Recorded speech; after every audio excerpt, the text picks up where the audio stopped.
Um dos principais receios de quem não apoia um possível e até provável governo de Luiz Inácio Lula da Silva é a sua afirmação em que deveria regular os meios de comunicação.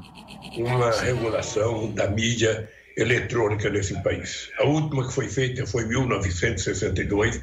A gente não tinha 10% dos avanços que a gente tem hoje, sabe, com a internet. Mesmo da televisão, avançou muito a televisão. Nós precisamos, então, ter consciência que nós precisamos regular. Mas quem que vai regular? É o povo, não vai ter eu que vou regular. Nós não queremos uma regulação que interessa ao presidente. A regulação tem que interessar à sociedade brasileira. Ninguém quer censura. O que a gente quer é que os meios de comunicação sejam efetivamente democratizados. Sabe, que as pessoas possam ouvir a oposição, que tenha sempre, sabe, o outro lado falando. Não pode ser um meio de comunicação que fala só um lado. Você não pode permitir que a internet, que essa imprensa digitalizada, sabe, que é uma coisa nova, fantástica, você não pode permitir que ela se transforme numa base de construção de mentiras. Eu não quero ser manipulado, eu não quero me transformar em algoritmo. É isso que nós temos que regular. É isso que nós temos que regular. O dono do Instagram não pode fazer o que ele quer. Ele não pode ter um retransmissor de mentira porque ele quer ganhar dinheiro. Não, senhor.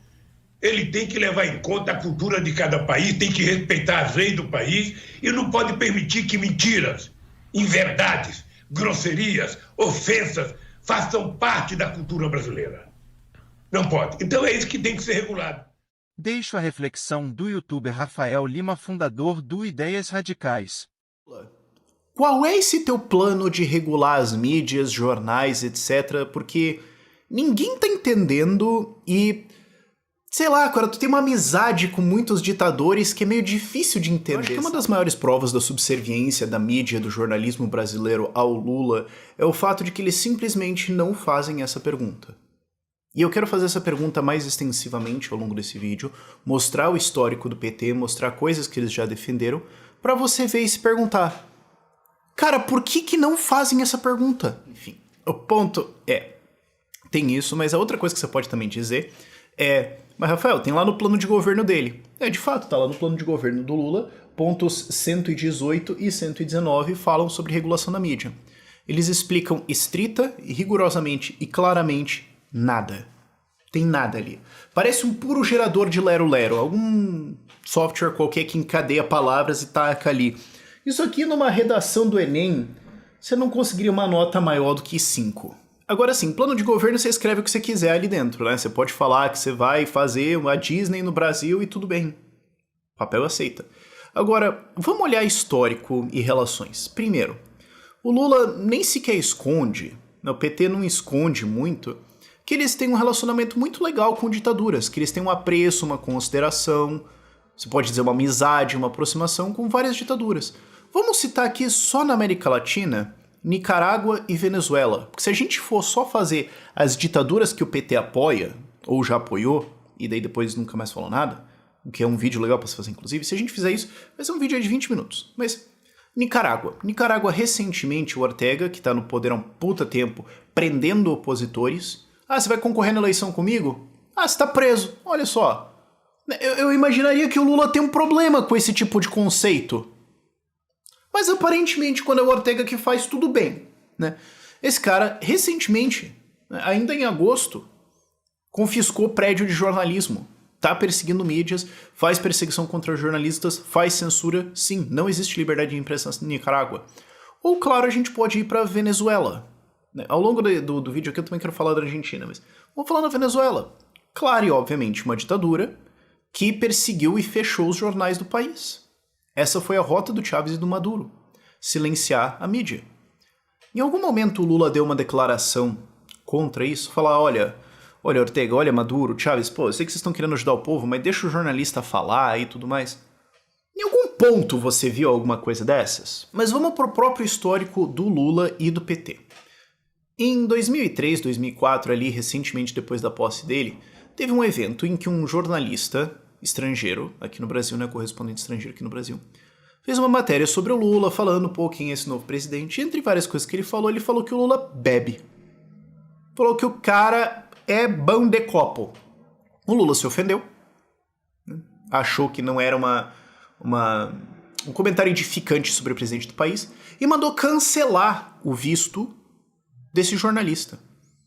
Porque ele fez uma crítica. Porque assim, eis o patamar que o Lula estabeleceu nos seus primeiros começo de mandato ali. Eis o que eu acho aceitável de um jornalista falar no meu Brasil, ok? Fala que eu bebo. Não. Daqui pra cima, fora. Esse foi o padrão que ele colocou. Não muito tempo depois, vem uma outra lei que quase todo mundo esqueceu, cara. Quem aí lembrar disso aqui, raridade. Vocês lembram de um troço chamado Ancinave? A ideia era expandir a Ancine, Agência Nacional do Cinema, para ser uma agência reguladora e fiscalizadora de todo o conteúdo audiovisual no Brasil. Com possibilidade, com poder de punir. Não deu certo, muito bem, coisas foram diluídas e tudo mais, não saiu exatamente o que ele queria. Aí você vê que, inclusive, não saiu exatamente o que ele queria. Alguns meses depois, ainda em 2004, o Lula tenta criar um Conselho Federal do Jornalismo. O conselho teria poderes para orientar, disciplinar e fiscalizar os jornalistas do Brasil.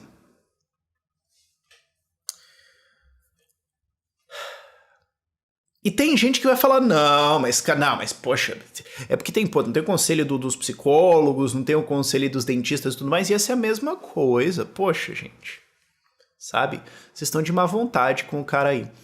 Eu só aceito esse argumento se eu achar que você faria o mesmo argumento se fosse o Bolsonaro. Se o Bolsonaro criasse hoje um Conselho Federal de Jornalismo com o poder de orientar, disciplinar e fiscalizar os jornalistas, esse cara que tá falando isso falaria, não, gente, não, é só o Bolsonaro fazendo uma regulação aqui, pô, né, normal. A Europa tem algumas leis assim, a gente tem aqui o conselho dos nutricionistas, por que não do jornalismo? Eu só aceito você falar do conselho do Lula se eu achar que você, se o Bolsonaro fizesse isso, falaria a mesma coisa, o que eu acho meio difícil.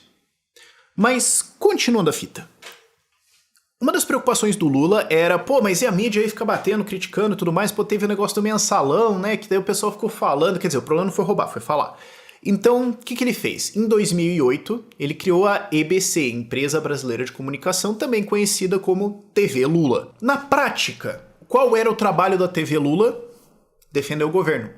Então você tem um veículo estatal de comunicação criado por um governo amigo de ditaduras, com foto abraçando, com ditador e tudo mais, que é para defender o governo, que é para falar de coisa ali e tudo mais. De novo, digamos que o Bolsonaro faz isso, que ele cria isso do nada. Vale lembrar também, claro, que o Bolsonaro falou que ia extinguir, privatizar esse troço aqui, e ainda tá lá. Até agora nada. Mas vamos para 2009. Em 2009 a Cristina Kirchner era presidente na Argentina e ela conseguiu finalmente passar uma regulação de mídias. O que era essa lei? Essa lei basicamente dizia, lei para estourar com o Clarim. O Clarim era um grupo ainda existe, né? É um grupo jornalístico muito maior na época que era crítico ao regime da Kirchner. Eles criticavam, eles mostravam as coisas que ela fazia, eles mostravam que existia fraude de estatísticas, eles mostravam vários problemas do governo ali, e ela criou uma lei para dizer assim, não, isso aqui tem que separar em várias empresas e tudo mais e reduzir o poder dos seus críticos.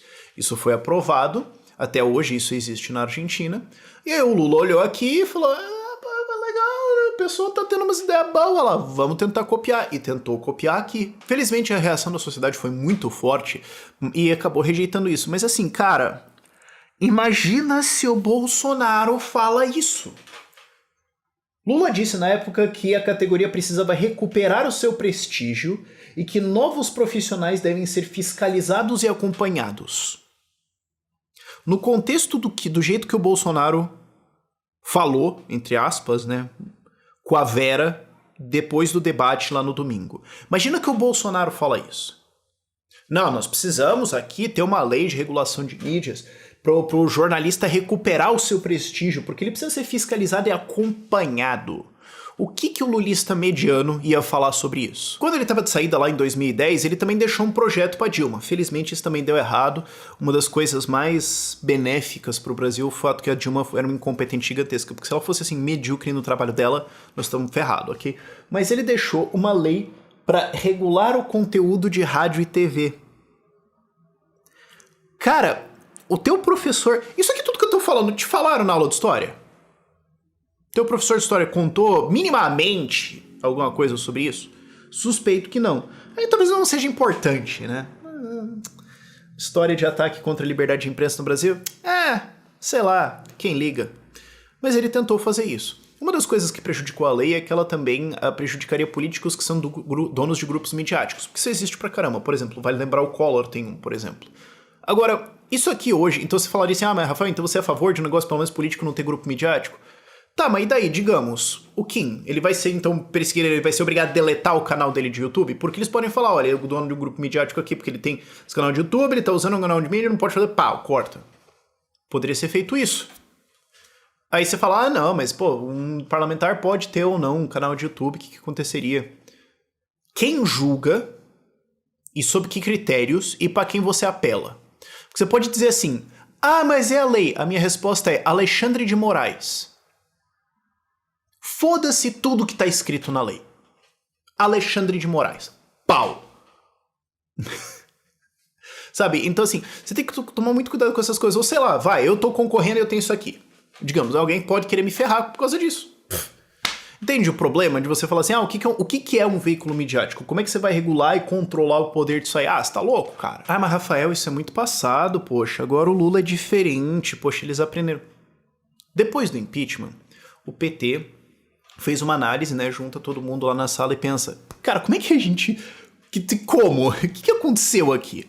Eles fizeram uma análise para tentar entender o que aconteceu, quais foram os erros, por que o impeachment aconteceu e tudo mais.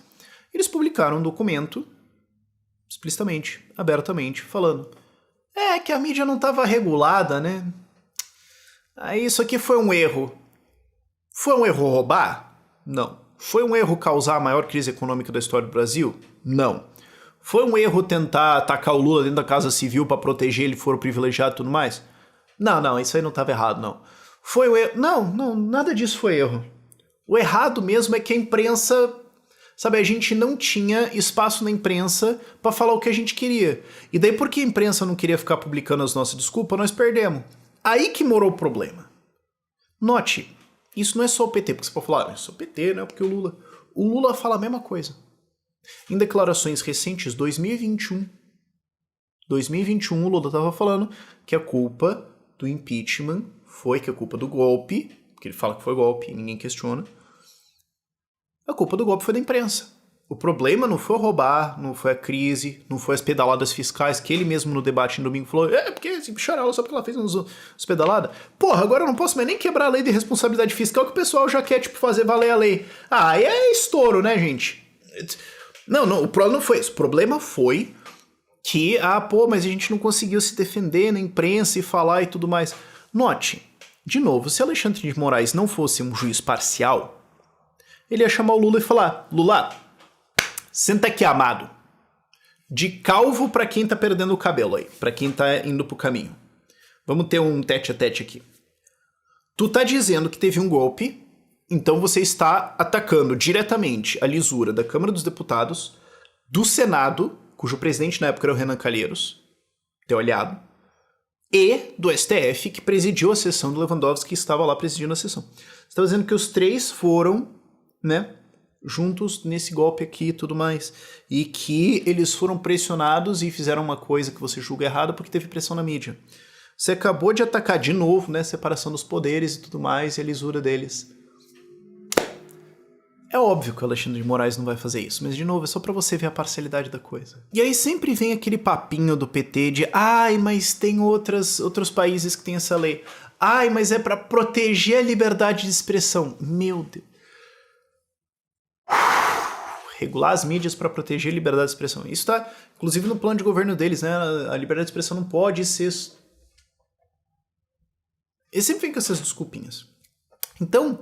trago a vocês os argumentos de alguém, inclusive, que hoje está do lado do Lula, o Reinaldo Azevedo. Ele fez uma matéria criticando essas propostas de regulação na mídia e falando, gente, isso aqui é mentira, balela, conversa pra boi dormir, cara de pau, vagabundo, mentiroso, salafrário. Como é que vocês têm a cara de pau de falar um absurdo desse? Cadê a mãe de vocês? Olha, traz ela aqui, olha, mostra o que você tá falando, olha, vira pra mãe e fala, mãe, ó, você criou esse troço. A matéria dele é isso, ele expõe tudo ali bonitinho. Cara, deve ter... Não sei, alguma coisa aconteceu que ele relevou isso e agora, né, tá muito mais no lado do Lula. Mas é uma matéria boa também que esclarece essas mentiras. E assim, pra galera que fala, mas Rafael, na Dinamarca tem, na Alemanha tem, na França tem, na Inglaterra tem essas leis. Existem legislações, sim, nesses países que versam sobre algumas coisas de mídias e tudo mais. Eu gostaria de lembrar você que você está na América Latina. Você está num continente cheio de golpes, cheio de ditadores, cheio de autoritários, cheio de censura, cheio de maluquice. Num país que trata a noção de lei como uma recomendação de maneira geral para não ser seguida. Então assim, tem uma lei. Foda-se. Desde quando a lei é argumento no Brasil? Isso aí me lembra de um amigo meu que uma vez ele falou, cara, isso aí é a típica coisa do cara que é filho de 2 funcionários públicos que ganha, sei lá, 20 pau cada um. Aí ele foi fazer o mestrado dele em antropologia do sei lá o que em Copenhague, na Dinamarca, e daí ele viu que lá tem, sei lá, ciclovia e ele achou lindo, maravilhoso. E ele concluiu que o Brasil precisa ter ciclovia. Nós vamos pegar e colocar, aí vai ficar bom, aí vai virar Dinamarca e tudo mais. E o cara perdeu a noção completamente. Ele acha que é só copiar a estrutura legislativa da Europa e, nossa, puta merda, nós vamos ser muito desenvolvido. É isso. Assim, e eu vi falando isso sobre, tipo, por exemplo, leis econômicas. Leis econômicas são as mesmas nos países, então você pode usar um exemplo ou outro.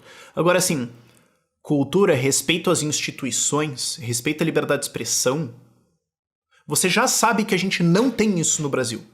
Agora você vai criar uma marreta e dar na mão de um presidente e falar assim, não, mas gente, não, ele não vai, sabe?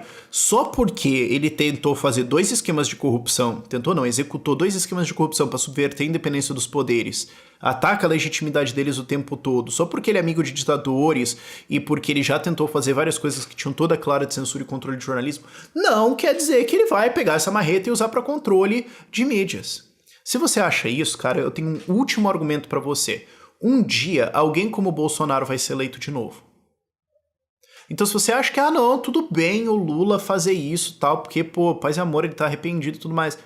Tá, se você ainda acha isso, eu desisto dessa linha de argumento com você. Eu acho que tá além da salvação.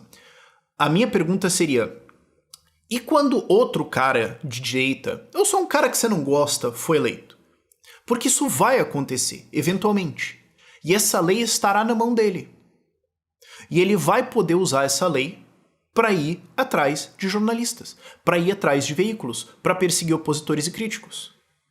Se você não gosta do Bolsonaro, se você acha que ele é o genocida, nazista, tudo isso, faz o seguinte, faz um exercício mental.